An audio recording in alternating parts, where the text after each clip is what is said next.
In the gleaming marble halls of imperial Rome, where power and passion intertwined like serpents in a pit, one emperor's obsessive love would shake the foundations of an empire and leave behind a legacy stained with blood, mystery, and unimaginable grief. The story of Emperor Hadrian and his beloved Antinous remains one of history's most controversial and haunting tales, a narrative that challenges our understanding of love, power, and the terrible things humans do in the name of devotion. What truly happened behind the golden doors of the imperial palace? What secrets did the Nile River swallow on that fateful night? And what price did others pay for standing between an emperor and his desire? The Roman Empire in the 2nd century AD stood at the zenith of its power, a colossus straddling 3 continents, from the misty highlands of Britain to the sun-scorched deserts of North Africa. Emperor Hadrian, who reigned from 117 to 138 AD, was a complex figure, a philosopher-warrior who built walls to define his empire's boundaries and yet possessed a restless spirit that drove him to wander those boundaries constantly. Born in Italica, in what is now Spain, Hadrian rose through the ranks of Roman military and political life with the patronage of his cousin, the Emperor Trajan.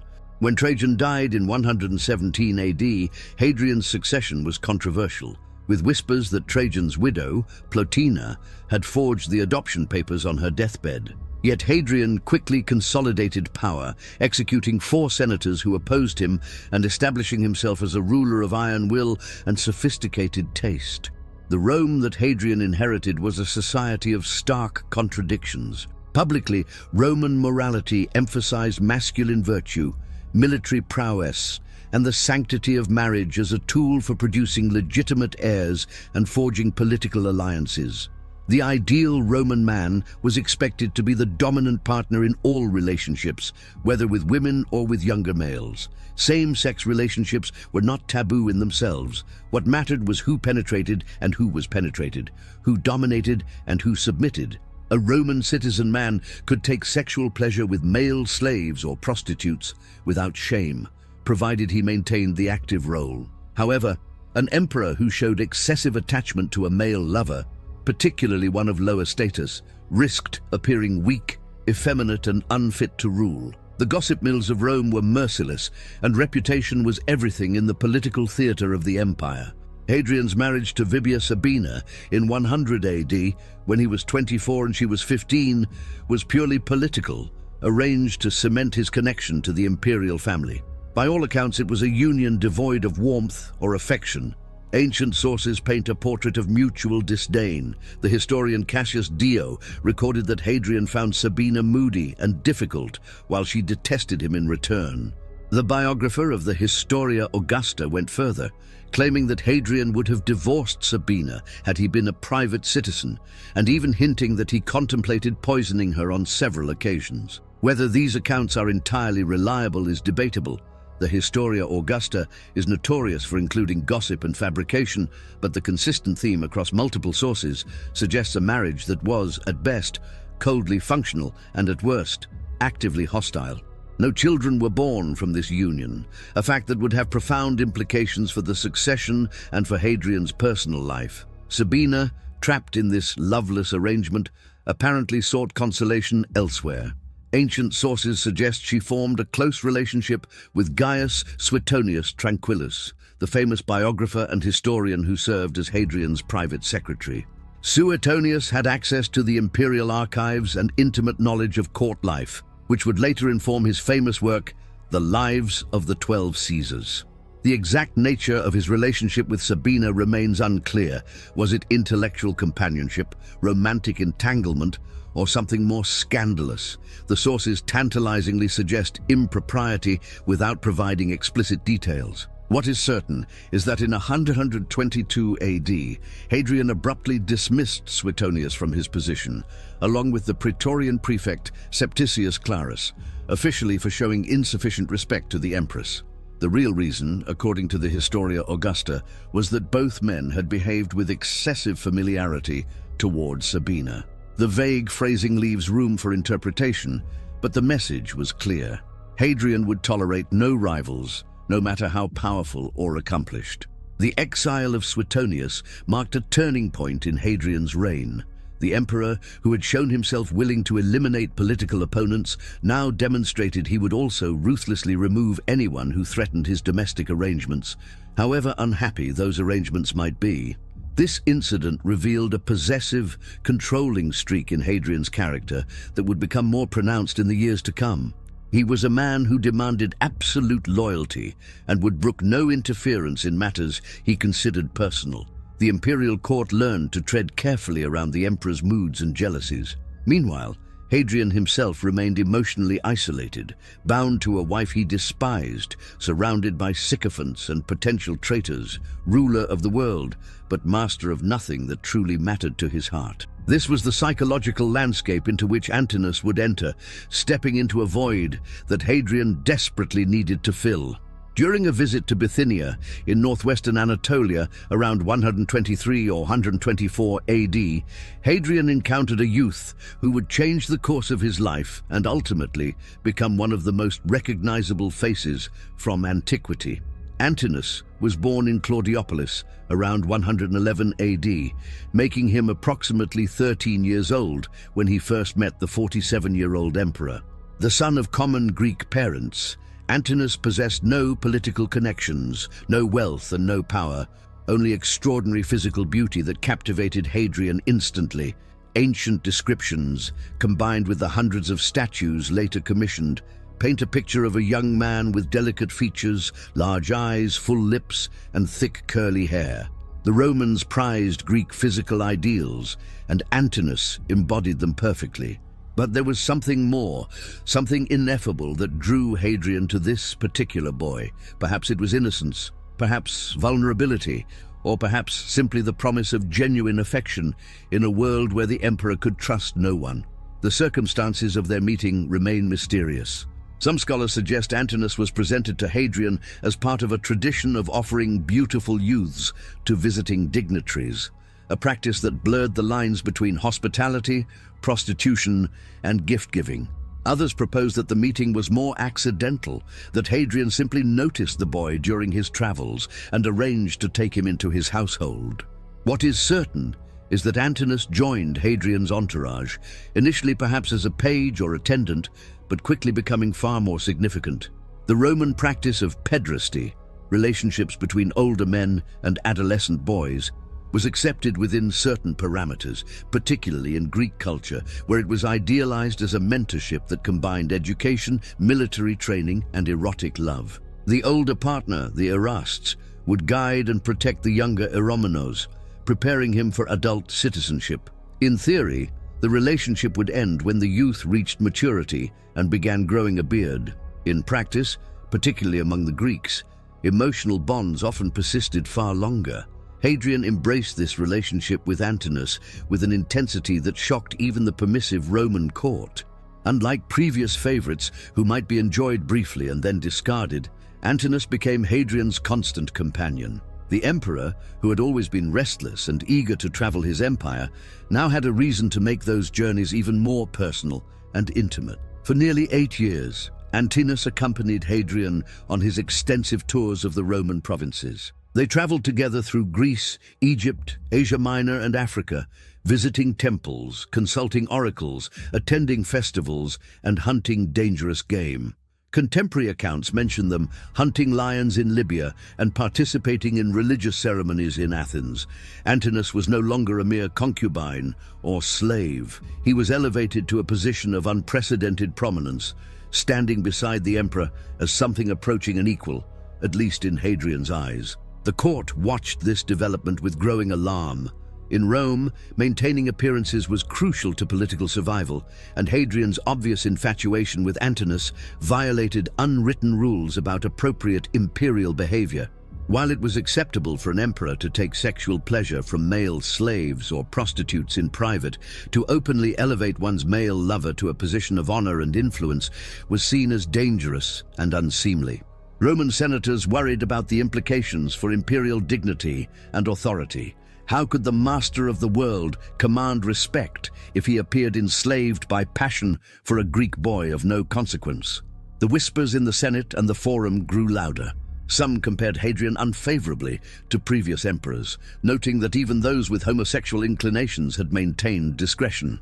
Others feared that Antinous was exercising undue influence over imperial decisions, though there's no historical evidence he ever involved himself in politics. More troubling still were the political and dynastic concerns raised by Hadrian's apparent obsession. The emperor had no legitimate heir, and his marriage to Sabina remained barren and hostile. Normally, an emperor in this position would adopt a promising young senator or general as his son and successor, grooming him for power. Instead, Hadrian seemed consumed with his relationship with Antinous, apparently unconcerned with the succession crisis brewing beneath the surface. The stability of the empire depended on a clear line of succession. Without it, civil war could erupt upon the emperor's death, as it had done before. Yet Hadrian appeared indifferent to these concerns, focusing instead on his travels with Antinous and his various building projects, including the magnificent villa at Tivoli that would become a monument to his aesthetic vision, and, some whispered, a private paradise where he and Antinous could escape the prying eyes of Rome. The nature of Hadrian's feelings for Antinous went far beyond what Roman society considered acceptable or normal. This was not the casual exploitation of a slave's body, not the temporary mentorship of pederasty, not even the strong affection that might develop between comrades in arms. This was something more dangerous and consuming, what we might today recognize as romantic obsession. Hadrian's love for Antinous became all-encompassing, defining his emotional life and, increasingly, his public identity. The emperor commissioned countless portraits and statues of the youth, filling his palaces with images of that beautiful face. He surrounded himself with reminders of Antinous constantly, as if the physical presence of the young man was not enough and must be supplemented by artistic representations. This behavior suggested a man deeply insecure in his attachment, perhaps aware on some level that the foundation of his happiness was fragile and could be shattered at any moment. As the years passed and Antinous matured from adolescence into young manhood, the dynamic of their relationship would have inevitably shifted. The youth, who had entered Hadrian's household at 13, would have been 20 by 130 AD, no longer a boy, but a man in his own right. In traditional pederastic relationships, this transition marked the natural endpoint of the erotic aspect of the connection. The eromenos would begin growing facial hair, his voice would deepen, his body would lose the soft, androgynous quality that Greeks idealized, and he would be expected to move on to adult pursuits, eventually marrying and taking younger lovers of his own. But Hadrian showed no signs of releasing Antinous from his orbit. If anything, his attachment seemed to intensify as time went on. This deviation from accepted norms would have made the relationship even more scandalous in Roman eyes. Here was an emperor who refused to relinquish his lover even when that lover had outgrown the traditional role, suggesting an equality and emotional dependency that the Romans found profoundly disturbing. The psychological dynamics at play in Hadrian's relationship with Antinous were complex and, by modern standards, deeply problematic. The power imbalance was absolute. Hadrian was the master of the known world, capable of commanding armies, executing senators, and reshaping cities with a word, while Antinous was a young man of humble origins, whose entire existence depended on the emperor's favor. Whatever affection Antinous may have felt for Hadrian, he could never have refused the emperor's advances or left the relationship without potentially catastrophic consequences. This raises uncomfortable questions about consent and coercion that the ancient sources do not address because Roman society did not conceptualize relationships in those terms. To the Romans, the relevant questions were about status, dominance, and public perception, not about the feelings or agency of the subordinate partner. Modern scholars must grapple with the reality that even if Antinous came to genuinely love Hadrian, their relationship began and existed within a framework of profound inequality that would be considered exploitative by contemporary standards. There are also darker currents suggested in some of the ancient sources, hints that Hadrian's love was not always gentle or benevolent. The Historia Augusta, while unreliable in many respects, includes troubling passages suggesting that Hadrian was prone to violent mood swings and occasionally cruel to those around him. One anecdote claims that the emperor once stabbed a servant in the eye with a stylus during a fit of rage, then later felt remorse and offered the blinded man any gift he desired as compensation, only to be told by the servant that he desired only his eye back, something Hadrian could not restore. While this story may be apocryphal, designed to illustrate Hadrian's temperament, it points to a pattern of behavior that would have made him a frightening figure to live with. If Hadrian could act violently toward a servant over a trivial matter, what might he do to Antinous during a moment of jealousy, suspicion, or anger? The travels of Hadrian and Antinous took them to the far reaches of the empire, but it was in Egypt that their story would reach its tragic and mysterious conclusion. In the autumn of 130 AD, the imperial party embarked on a journey up the Nile, that ancient river sacred to the Egyptians and fascinating to cultured Romans who saw Egypt as a land of mystery, magic, and ancient wisdom. Hadrian had visited Egypt before, but this time he traveled in the company of Antinous, along with his wife Sabina and a large entourage of courtiers, soldiers, and servants. The party sailed in luxurious barges, stopping at temples and monuments, participating in religious ceremonies, and hunting crocodiles and hippopotami.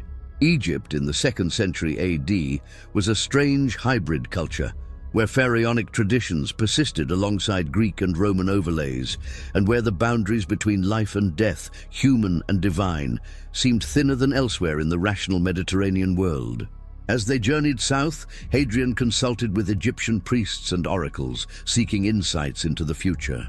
The emperor was deeply interested in mystery religions and esoteric knowledge, drawn to the promise of hidden wisdom and divine revelation. Some ancient sources suggest that during these consultations, Hadrian received troubling prophecies. One account claims that an oracle told him he would soon lose that which he loved most. Whether such a prophecy was actually delivered or invented after the fact to explain subsequent events is impossible to determine, but it sets the stage for the catastrophe that was about to unfold. The imperial party continued upriver, passing ancient temples and tombs, venturing deeper into a landscape that would soon become synonymous with death and loss.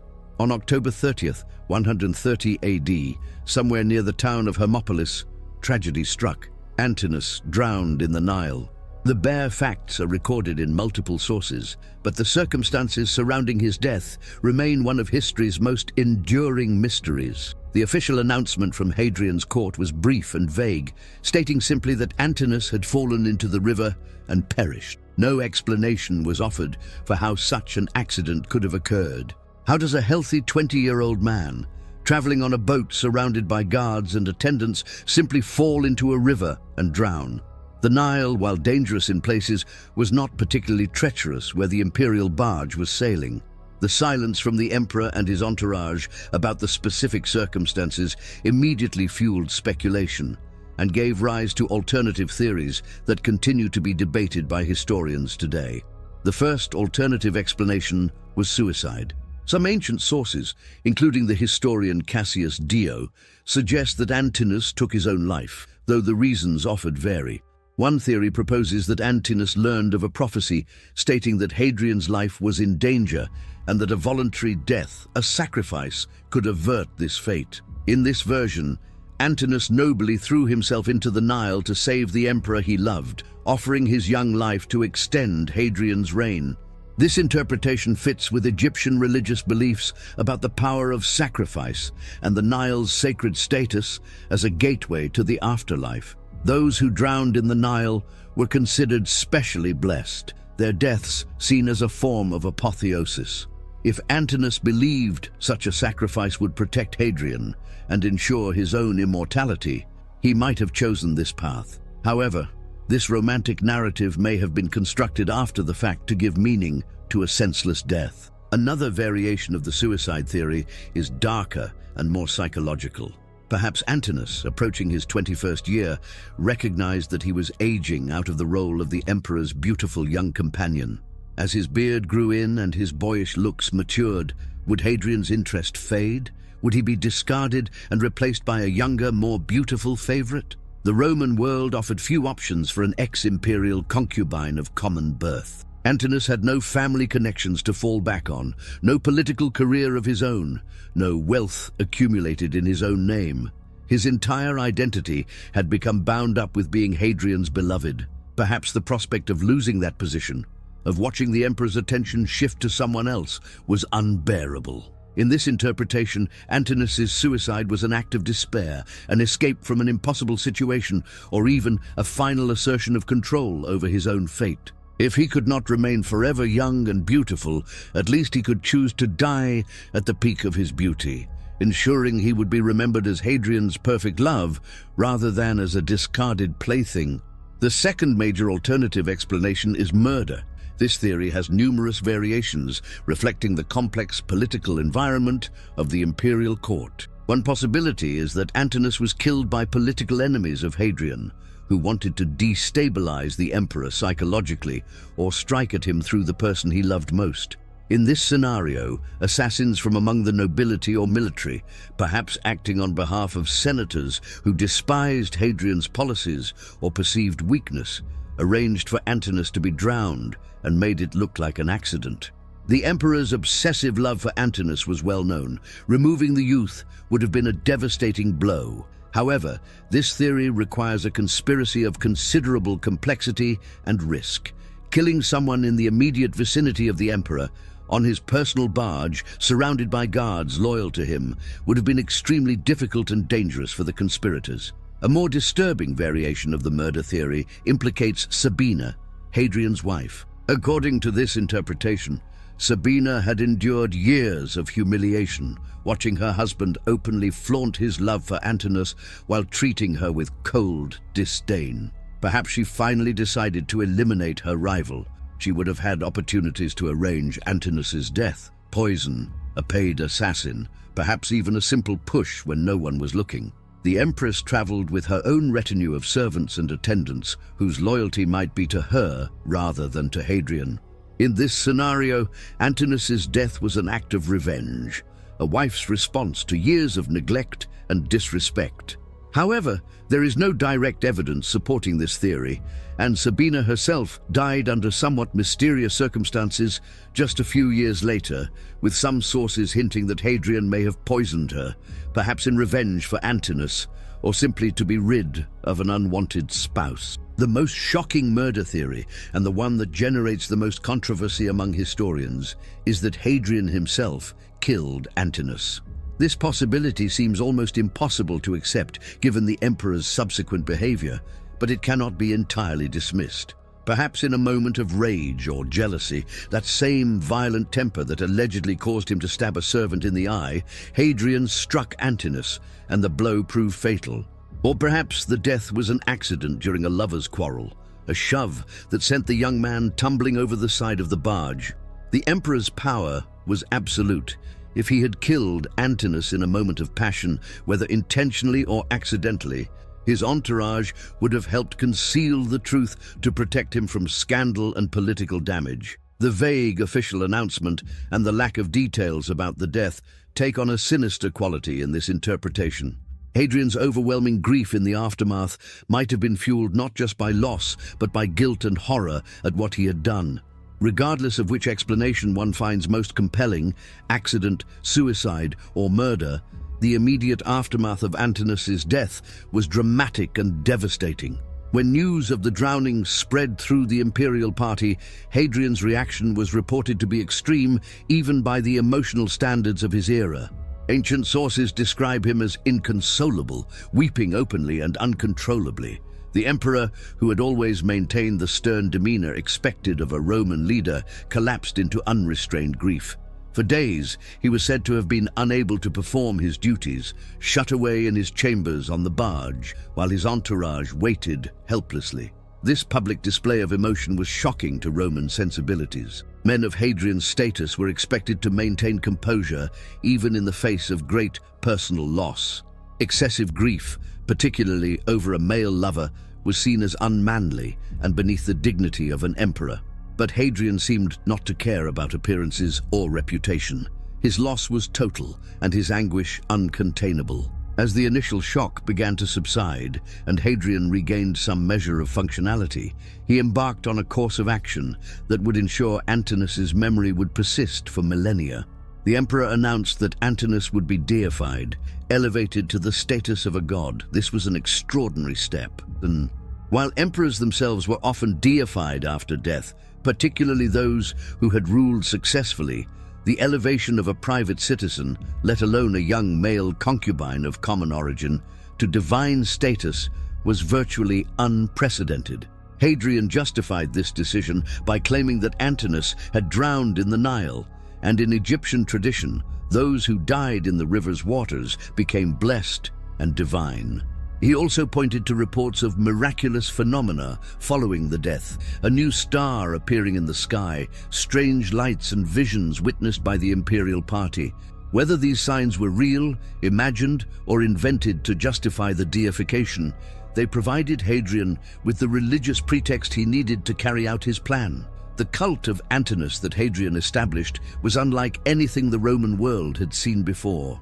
The emperor commissioned temples to Antinous across the empire, from Egypt to Greece to Asia Minor. At the site near where Antinous had drowned, Hadrian founded an entire city, Antinopolis, dedicated to the youth's memory and worship. The city was built on a grand scale with temples, a theater, a hippodrome, and all the amenities of a major urban center. It was populated with settlers given special privileges and tax exemptions to encourage them to move there. The city would remain inhabited for centuries, a permanent monument to Hadrian's grief and obsession. Mystery cults formed around Antinous, with secret rituals and initiations that promised wisdom and communion with the deified youth. These cults appealed particularly to those who lived on the margins of Roman society or who sought spiritual experiences outside the traditional state religion. But the most visible and enduring monuments to Antinous were the statues. Hadrian commissioned sculptors throughout the empire to create images of his lost beloved, and he commissioned them in quantities that are staggering by any standard. Today, more than 2,000 years after Antinous' death, over 100 identified statues of him survive, more than any other private citizen from antiquity, and possibly more than most emperors. In his own time, there were likely thousands. These sculptures appeared in temples, public squares, private villas, and sacred groves across the Roman world. They showed Antinous in various guises, as Apollo, as Dionysus, as Osiris, as a Greek athlete, as a Roman youth. Each statue was crafted with extraordinary care, preserving that beautiful face with its soft features, large eyes, and slight melancholy expression. Looking at these statues today, separated from us by 2 millennia, we can still see what captivated Hadrian, and we can sense the desperate need to preserve something that was irretrievably lost. The proliferation of Antinous' image served multiple purposes for Hadrian. On one level, it was an expression of grief, a way to surround himself with reminders of what he had lost and to ensure that Antinous would not be forgotten. On another level, it was political and religious propaganda. By establishing the cult of Antinous and spreading his image throughout the empire, Hadrian was asserting his power and demanding that his subjects participate in his personal mythology. Every city that erected a temple to Antinous, every household that placed a statue of the youth in its lararium, was acknowledging Hadrian's authority to reshape religious practice according to his will. The emperor was forcing the entire empire to share in his grief and to validate his love, to make public and sacred what should perhaps have remained private and secular. But there was also something more disturbing in this obsessive multiplication of images. It suggests a man who could not let go, who could not accept the reality of death and loss. Hadrian surrounded himself with Antinous' face, as if enough marble representations could somehow bring the real person back, or at least create a convincing simulacrum. This was not healthy mourning that moves through pain toward eventual acceptance. This was grief frozen in an eternal present, maintained and fed by constant visual reminders. Some psychologists and historians have suggested that Hadrian's behavior after Antinous' death shows signs of what we would now recognize as complicated grief or even mental illness, an inability to process loss that becomes pathological and all-consuming. The emperor, who had once been decisive, energetic, and effective, became increasingly withdrawn and morose in his final years, haunted by a ghost whose image was everywhere but whose actual presence could never be recovered. The response to Hadrian's deification of Antinous and the establishment of his cult was mixed across the empire. In the Greek-speaking eastern provinces, where cultural attitudes toward male love were more accepting and mystery religions were popular, the cult found ready adherents. Cities competed to build the most impressive Antinous temples, and poets wrote hymns in his honor. The association with Egyptian religion and the Nile drowning gave the cult an exotic, mystical quality that appealed to those seeking spiritual experiences outside the traditional Olympian pantheon. Some genuinely seemed to believe that Antinous had become divine and could intercede on behalf of worshippers. Others perhaps participated more cynically, recognizing that showing devotion to Antinous was a way to curry favor with the emperor. In either case, the cult became established fact, woven into the religious landscape of the Eastern Mediterranean. In Rome and the Western provinces, however, reaction was more skeptical and sometimes openly hostile. The Roman elite had tolerated Hadrian's relationship with Antinous during the youth's lifetime, though not without considerable grumbling and gossip. But the deification crossed a line. Senators and traditionalists were appalled at what they saw as an abuse of religious authority and a degradation of the very concept of divinity. How could a foreign boy with no accomplishments, no military victories, no service to the state, be elevated to godhood simply because the emperor had been infatuated with him? The criticism was not primarily homophobic in the modern sense. Romans had complex attitudes towards same-sex relations that don't map neatly onto contemporary categories, but it was fundamentally about propriety, hierarchy, and the appropriate use of imperial power. By making Antinous a god, Hadrian was seen as putting personal passion above the interests of the state and the dignity of Roman religion. Even among those who might have been sympathetic to Hadrian's grief, there was discomfort with the intensity and permanence of his response. Death and loss were common experiences in the ancient world, where life expectancy was short and disease, warfare, and accidents claimed many young lives. Grieving was expected and acceptable, but it was also expected to be bounded and eventually to give way to continued living. Hadrian seemed unable or unwilling to move beyond his grief. Years after Antinous' death, the emperor was still commissioning new statues, still writing poetry about his lost beloved, still tending the cult and the memory as if the drowning had happened yesterday. This inability to recover and return to full functionality concerned those around him and raised questions about his fitness to rule in his later years. The historical sources from closer to Hadrian's own time provide glimpses of how contemporaries viewed these events. Cassius Dio, writing less than a century later, described the deification with noticeable disdain, noting that Antinous had been a favorite of the emperor and implying that his elevation to godhood was inappropriate and excessive. The biography of Hadrian in the Historia Augusta, compiled in the late 4th century from earlier sources, includes the famous observation that Hadrian mourned Antinous like a woman, using gendered language to criticize the emperor's emotional display as unmasculine and therefore shameful. These sources reflect an elite Roman perspective that prized emotional control and proper behavior above all else. The biographer also notes that he built a city on the site of his death and named it after him, stating this fact with an air of amazement at the extravagance of the gesture. Christian writers in subsequent centuries were even harsher in their assessments.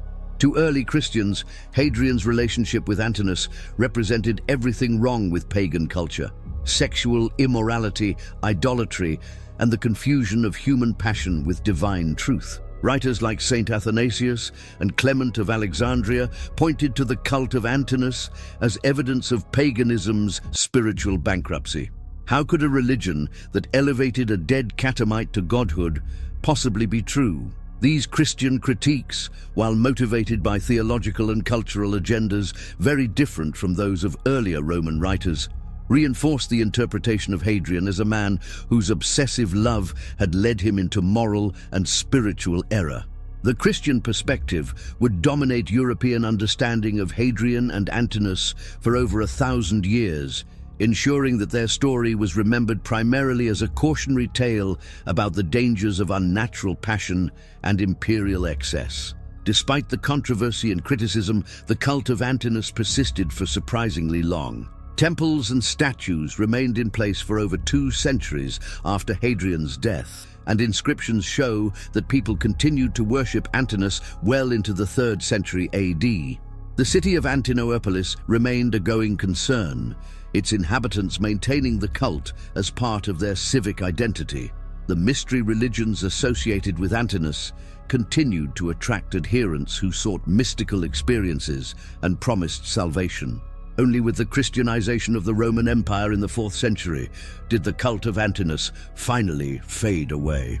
Christian emperors ordered temples closed or converted to churches, statues were destroyed or buried, and the memory of Antinous was deliberately suppressed as incompatible with the new religious order. For over a millennium, Antinous was largely forgotten, mentioned, if at all, only as an example of pagan depravity in Christian historical and theological works. The rediscovery of Antinous in the Renaissance, and particularly in the 18th and 19th centuries, as archaeologists began uncovering his numerous statues, sparked renewed interest in his story and in Hadrian. The sheer beauty of the sculptures captivated viewers, and the romantic tragedy of the narrative appealed to sensibilities shaped by centuries of European love poetry and literature. Oscar Wilde, the gay German art historian Johann Joachim Winckelmann, and many others saw in Antinous a symbol of forbidden love, aesthetic perfection, and the pain of loss. But this renewed interest also brought modern preoccupations and interpretations to a story that occurred in a radically different cultural context. The Victorians and their successors tended to read Hadrian and Antinous through the lens of their own ideas about homosexuality, romance, and identity, sometimes missing or distorting the Roman understanding of these matters. Modern scholarship on Hadrian and Antinous has attempted to strip away layers of interpretation, both the Christian condemnation and the Romantic idealization, to understand what actually happened and what it meant in its own context. This is challenging work because the primary sources are limited and often unreliable. The Historia Augusta is notoriously prone to including fiction and gossip. Cassius Dio is more reliable, but writing decades after the events. Many other accounts are fragmentary or lost entirely. We have the statues and inscriptions, but these tell us primarily about how Hadrian wanted Antinous to be remembered, not necessarily about who Antinous actually was or what he thought and felt. The person behind the beautiful marble face remains frustratingly elusive, a cipher onto which Hadrian and subsequently 2,000 years of viewers have projected their own desires and interpretations. What can be said with certainty is that Antinous was a real person who lived and died young, and that his relationship with Hadrian had profound effects on both individuals and on the wider Roman world. The obsessive love that Hadrian felt, whether beautiful or disturbing or some complex mixture of both, shaped the last decade of his reign. The grief that consumed him after Antinous' death affected imperial policy and the religious landscape of the empire in ways that persisted for generations.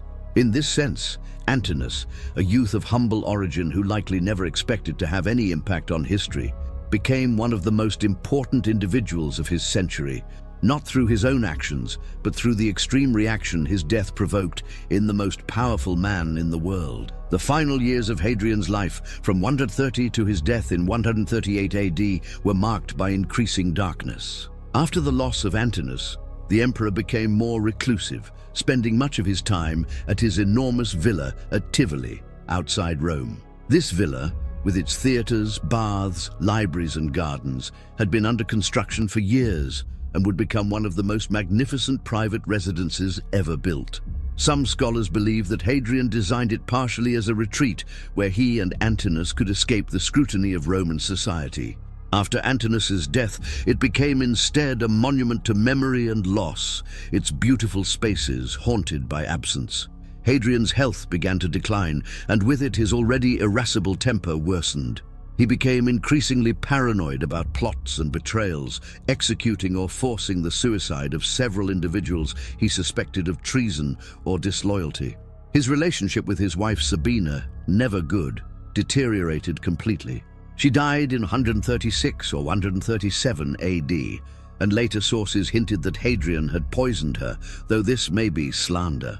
Whether he was responsible for her death or not, he certainly did not mourn her with anything approaching the grief he had shown for Antinous.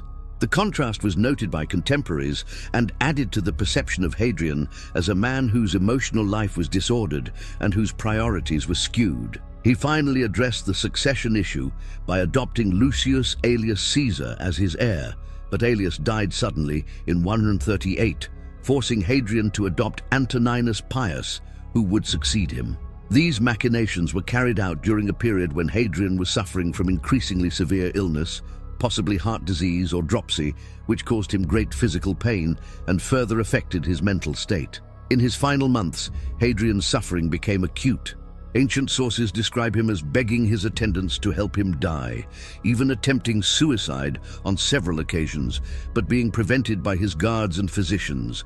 The man who had once commanded armies and traveled the length of the empire was now a prisoner in his own failing body, unable to escape the physical pain or the emotional anguish that had plagued him since that terrible day on the Nile 8 years earlier. He died on July 10th, 138 AD, at his villa in Baiae, near Naples. He was 62 years old. His last words, according to legend, were addressed to his soul, little wandering, little charmer, body's guest and companion. To what places will you now go, pale, stiff, naked, no longer sporting as you did? These lines, wistful and melancholic, seem to capture something essential about Hadrian. A man perpetually searching for meaning, beauty, and connection, never quite at home in the world or in himself. Hadrian's death brought mixed reactions across the empire. His accomplishments were real and significant. He had consolidated the borders of the empire, reformed the legal system, sponsored magnificent building projects, including the Pantheon in Rome and the eponymous wall in Britain, and maintained generally peaceful and prosperous conditions for most of his subjects. He was a cultured man, fluent in Greek and Latin, a poet and architect, deeply interested in philosophy and religion.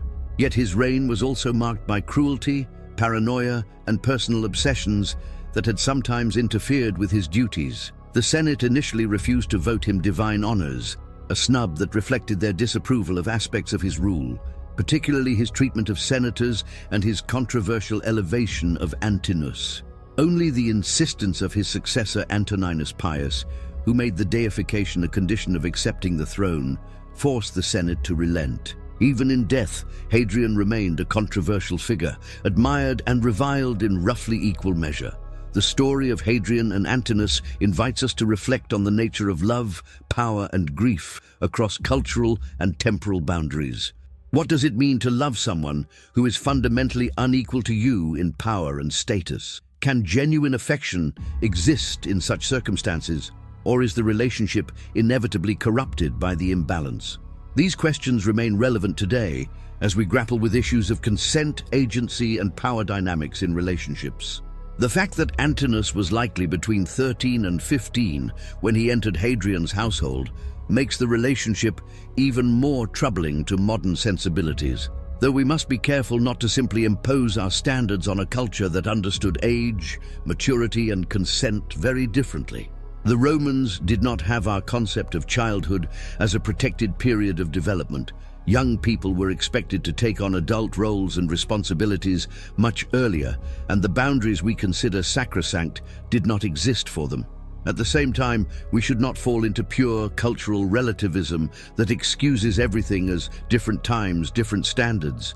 Human emotions, love, grief, fear, joy, are fairly consistent across cultures. The power to hurt others, to use them for one's own gratification, to impose one's will on those who cannot effectively resist, these have always existed and have always caused harm. Antinous may have been genuinely fond of Hadrian, may have come to love him in some fashion, but he also had no choice in becoming the emperor's companion and no real freedom to leave. His entire adult life was shaped and constrained by decisions Hadrian made.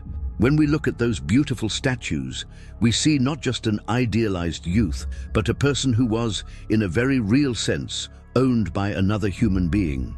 The tragedy of his death is compounded by the tragedy of his life, a life that was not entirely his own. Hadrian's grief, whatever its origins and whatever its psychological dimensions, was real and profound. In this, at least, he was fundamentally human, experiencing the universal pain of loss that transcends culture and status. Whether Antinous died by accident, suicide, or murder, Hadrian lost someone who had become central to his emotional life, and that loss devastated him. The way he expressed that grief, through deification, temples, statues, a new city, an empire-wide cult, was shaped by his unique position and the particular cultural context of 2nd century Rome. But the grief itself, the sense of a world emptied of meaning and joy by the absence of the beloved, this is something that humans in every age have felt. In reading about Hadrian's response to Antinous' death, we recognize something familiar, even across 2 millennia, the desperate, futile desire to undo death, to preserve somehow the person who has been lost, to refuse the finality of mortality. The question of what really happened on the Nile that October night in 130 AD will likely never be answered definitively. The evidence is too scanty, the sources too unreliable or biased, the motives of too many people too obscure.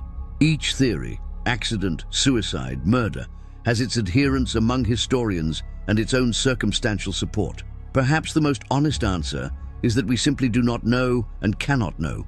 What we do know is that a young man drowned, an emperor was devastated, and the after effects rippled through the Roman world for generations. The mystery itself has become part of the story's fascination, inviting each generation to speculate based on their own understanding of human nature, power, and love. In the gaps and silences of the historical record, we project our own fears, desires, and assumptions, making Antinous and Hadrian into mirrors that reflect our own times as much as their own. The ethical questions raised by Hadrian's treatment of Antinous and his other male concubines extend beyond the specific historical case to broader issues about power and relationships. Throughout history and across cultures, those with power have often used that power to secure sexual and romantic partners in ways that raise serious ethical concerns. The harem systems of various empires, the droit du seigneur of medieval Europe, the sexual exploitation of enslaved people in the Americas, the casting couch of Hollywood, these are all expressions of the same fundamental dynamic. Power enables and protects predation. Hadrian, as emperor, had essentially unlimited power over everyone in his orbit, including Antinous. Even if we accept that their relationship had elements of genuine affection, we cannot ignore the foundation of absolute inequality upon which it was built. Moreover, Hadrian's actions after Antinous' death, the forced participation of the entire empire in his cult, the diversion of resources to temples and statues, the imposition of his personal grief on millions of subjects, represent a kind of emotional tyranny. An emperor's personal feelings should not dictate religious policy or consume public funds and attention. Yet this is exactly what happened. Every statue of Antinous, erected at public expense, was a reminder that Hadrian's will was absolute, that the distinction between personal and political had collapsed entirely in the person of the emperor. This conflation of private passion and public power is inherently dangerous, as it inevitably leads to decisions being made based on individual emotional needs rather than collective welfare. The Roman system of autocracy made this conflation almost inevitable, but Hadrian's case is particularly extreme. The modern reception of the Hadrian-Antinous story reveals much about changing attitudes towards same-sex relationships, power dynamics, and historical interpretation. In the 19th and early 20th centuries, the story was often told as a tragic romance, with emphasis on the beauty and devotion involved, while glossing over or ignoring the problematic elements. This romanticization appealed particularly to gay men in periods when homosexuality was criminalized and stigmatized. Hadrian and Antinous offered a historical precedent for same-sex love, proof that such relationships had existed and even been celebrated in a great civilization. Writers and artists used the story to argue for greater acceptance and understanding. However, this approach sometimes required selective reading of the sources and deliberate ignoring of the age difference, power imbalance, and potential coercion involved. More recently, scholarly and popular treatments have become more critical and nuanced, recognizing both the genuine affection that may have existed and the deeply problematic context in which it occurred. We can acknowledge that Hadrian likely experienced real love and devastating grief, while also recognizing that his relationship with Antinous began when the latter was a child, involved fundamental inequality, and existed within systems of slavery and patriarchy that we now rightly condemn. These complexities need not be resolved into a simple judgment of good or bad. Rather, they invite us to think carefully about how we understand historical figures and events, resisting both the urge to condemn the past by current standards and the temptation to romanticize it beyond recognition. The physical legacy of Antinous, the statues that have survived, continues to captivate viewers today. Museums around the world house examples, from the Louvre in Paris to the Vatican museums in Rome to the British Museum in London. These sculptures are remarkable works of art, demonstrating the skill of Roman sculptors at their peak, but they are also troubling objects. They were created not to honor a person's life and accomplishments, but to satisfy an emperor's grief and obsession. They are monuments to a relationship that involved profound power imbalance. They invite aesthetic appreciation while simultaneously demanding critical reflection on their origins and meaning. When we admire the delicate carving of Antinous' hair or the idealized beauty of his face, we must also remember that we are looking at an image created to serve a possessive love that could not let go even after death. In the final analysis, the story of Hadrian and Antinous resists easy categorization or comfortable interpretation. It is simultaneously a love story and a tale of exploitation, a narrative of devotion and a chronicle of abuse, a testament to grief and an example of tyranny. The same actions that reveal Hadrian's capacity for deep feeling also demonstrate his willingness to use absolute power for personal ends. The statues that preserve Antinous' memory for posterity also objectify him, freezing him forever at the age when he died, denying him the humanity of change, growth, and eventual aging that every person deserves. The cult that was supposed to honor him instead turned him into a tool of imperial propaganda and religious manipulation. Even Hadrian's grief, however genuine, became a form of violence against historical truth, against religious tradition, against the autonomy of his subjects who were forced to participate in his personal mythology. What terrified people about Hadrian's treatment of his male concubines was not primarily the sexual aspect. Roman society had accommodated such relationships within certain parameters for centuries. Rather, it was the totality of his possession, the way his love consumed not just Antinous, but threatened to consume the entire empire. It was the refusal to observe boundaries between public and private, between emperor and individual, between living person and deified image. It was the demonstration that imperial power was so absolute that it could reshape reality itself, turning a drowned youth into a god, a personal tragedy into a state religion, private grief into public cult.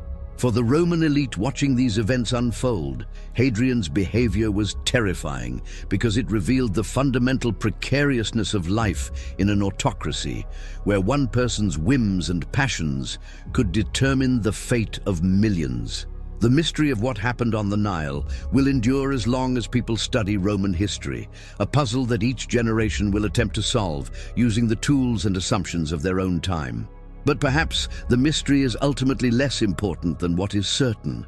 A young person died far from home, a powerful person was devastated, and the shockwaves from that death rippled through space and time, reaching even to us today as we contemplate those marble faces in museum galleries. In the silence of those statues, in the gaps in the historical record, in the unanswered questions about agency, consent, love, and power, we find not just ancient history, but enduring human dilemmas that continue to challenge and disturb us. The story of Hadrian and Antinous reminds us that power and love make a dangerous combination, that grief can become its own form of tyranny, and that the vulnerable will always bear the highest cost when those in authority let personal passion override public responsibility. As we close this examination of one of history's most haunting relationships, we are left with images that will not be easily forgotten. A youth drowning in the Nile, while guards and courtiers stand helplessly on the shore, an emperor weeping uncontrollably in his chambers, 1,000 statues rising across an empire in tribute to a lost beloved, temples filled with worshippers praying to a deified concubine, and always, at the center, the unanswerable question of what really happened and what it all meant. History offers us fragments, scholars provide interpretations, but the truth remains as submerged as Antinous beneath the waters of the Nile. What endures is the tragedy, personal and political, intimate and imperial, human and eternal.